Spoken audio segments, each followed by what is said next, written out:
आसंता जून 2 तारिख मंत्री report card समीक्षा प्रथम दिन में उपमुख्यमंत्री केवी सिंहदेव विभाग समीक्षा और विभाग प्रदर्शन नहीं समीक्षा करेंगे मुख्यमंत्री 2 वर्षर प्रदर्शन नहीं मुख्यमंत्री को रिपोर्ट देउछन्ति सबु विभाग मंत्री 9 तारिख भितर सबु विभाग रिपोर्ट समीक्षा शेष हो 2 वर्ष मध्य शिल्प विभाग बहुत काम करिथिबा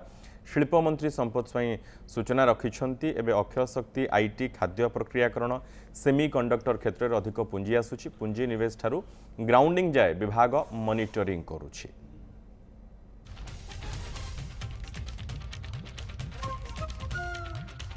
माननीय मुख्यमंत्री को समस्त मंत्री माने निज निज विभाग जहाँ अचीवमेंट होती कौन आमर लक्ष्य थिला आमे केते अचीव करिछु एवं आगु को मध्य आम डिपार्टमेंट रो कौन लक्ष्य अछि ये सब विषय रे माननीय मुख्यमंत्री को आमे विशेष भाव में सबु मंत्री माने से विषय रे तथ्य रखिबे एवं 2 वर्षर सबु डिपार्टमेंट को इंटीग्रेट करी 2 वर्ष कौन कौन आम कर लोक मान पाखे रखा।